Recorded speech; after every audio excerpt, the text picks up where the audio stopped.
Peace everyone, welcome back to Giganomics. And most people watching videos about starting a medical carrier business are not sitting at home with unlimited time and unlimited money. You can't just wake up tomorrow, quit your job, and hope a delivery contract appears before your rent is due. But understand something, your 9 to 5 doesn't have to be the reason you can't start your medical carrier business. If you use it correctly, your 9 to 5 help finance your business, protect you from desperation, and give you time to build your company correctly. And if gig apps are your 9 to 5, these principles still apply. But if you're building this while working your 9 to 5 and don't have thousands to spend at once, your paycheck is what help you pay for things like your LLC, commercial insurance, your business materials, your certifications, websites, your fuel, and other medical courier startup costs. And because your household expenses are still being covered, you don't have to accept the first low-paying courier contract somebody puts in front of you. The goal is not to quit your job first and then try to build the business under pressure. The goal is to use the stability of your job to help you build one dependable medical carrier route, and then let the business earn the right to replace your job.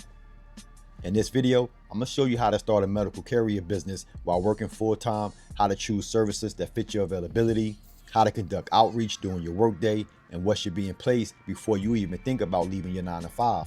Biggest mistake is not starting slowly. The biggest mistake is building a business model that can operate around the life you currently have. Let's jump into it. A lot of people enter entrepreneurship with the mindset that their job is the enemy. They tired of their schedule, they tired of the manager, and they tired of putting in all those hours while someone else control their income. And I understand that. But while you building your medical carrier business, your job is also producing guaranteed revenue every week or every 2 weeks. Instead of looking at all that income as money that disappears into your household, designate a portion of it as your business building fund. That doesn't mean neglecting your bills or putting your family in a difficult position. It means building a company in stages instead of trying to purchase everything in one weekend. One paycheck might cover filing a business. The next might help pay for certification training. Another might cover your business cards, a one-page credibility statement, or the difference between your personal auto policy and the commercial coverage your business actually needs. Later, your business fund can help cover fuel and operating costs while you wait for your first direct client to pay an invoice. And this is important because a pharmacy, a laboratory, or a medical office, they may not pay you immediately after each delivery. Direct medical carrier contracts may operate on invoicing terms. You could perform the work today and receive payments weeks later. Your business needs enough operating money to continue purchasing fuel, maintaining your vehicle, and performing the route while the invoice is outstanding. Your 9 to 5 can help create that cushion. This is why I would not automatically tell someone to quit a full-time job just because they formed an LLC or bought some business cards. Business begins to change your financial situation when it has paying customers, repeatable systems, and dependable revenue. Until then, your job can serve as your first financial partner in your business. The next thing to do is be honest about your availability. Don't build your medical carrier business around the schedule you wish you had. Build it around the hours you can consistently commit right now. If you work Monday through Friday from 9 to 5, don't promise a client you can handle a weekday afternoon route unless you already have a qualified driver and the proper systems in place. Direct courier clients are paying for consistency, and someone will communicate when a problem occurs. That means you need to research opportunities that fit before work, after work, in the evening, or on weekends. Your first opportunity, it may not immediately become a $5,000 a month medical carrier route, but it can give you your first paying client, a professional reference, and experience working with a direct contract. The goal is not to copy somebody else's schedule. The goal is to find a real delivery need that fits the hours you can reliably serve. And don't advertise 24 hours availability because it sounds professional. If you can't consistently perform the work, don't promise it. It's better to be dependable during a limited service window than unreliable while claiming to be available all day.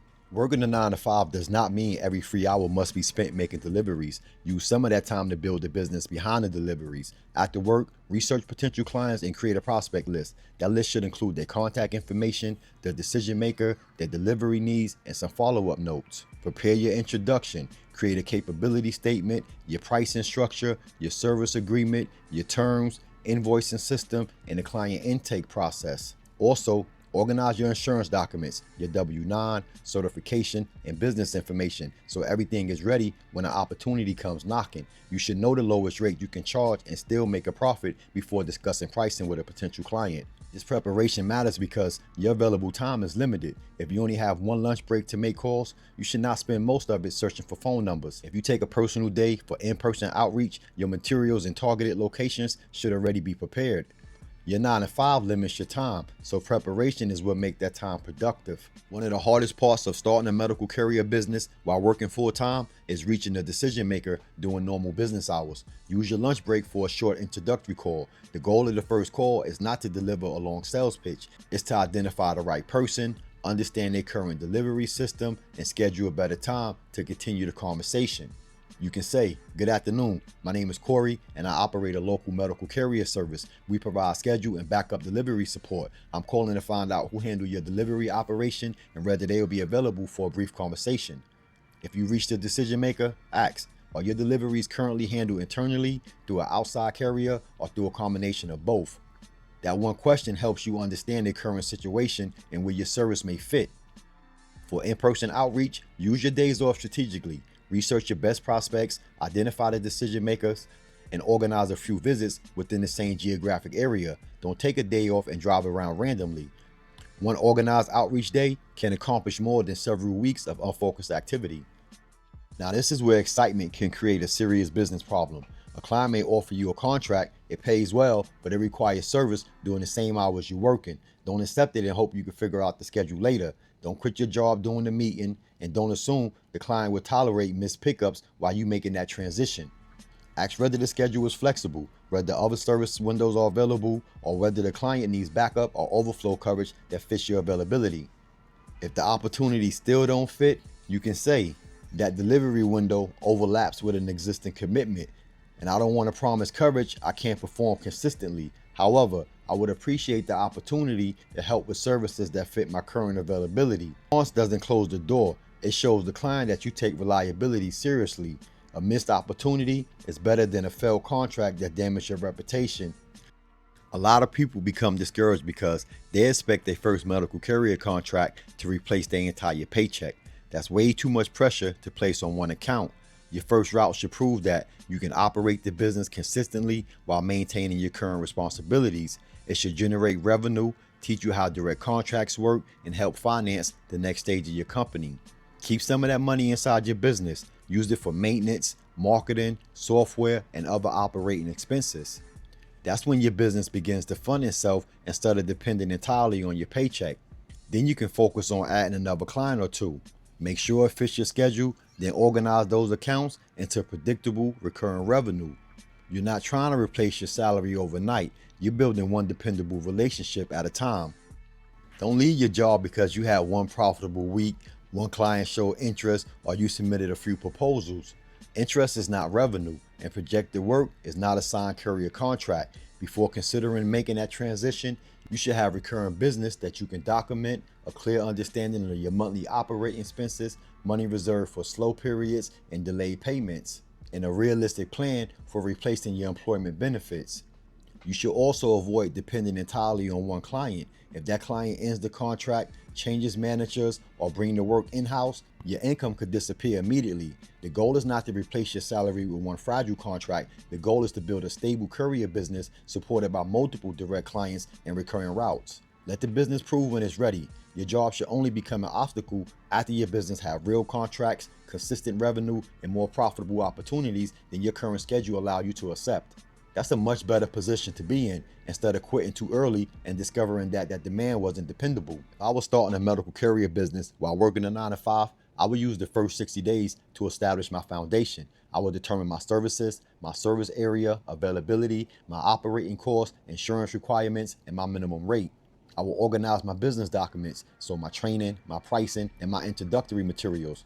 Next, I will create a prospect list within a manageable driving area. I will target businesses whose delivery needs fits my schedule instead of contacting every healthcare company in the state. Then I will conduct organized outreach during my lunch breaks, before or after work, and on selected days off. I will focus on service windows I can perform consistently without interfering with my job. The goal of those 60 days would not be to quit. The goal would be to secure one realistic opportunity, test my systems, generate my first direct client revenue, and learn what the local market actually needs.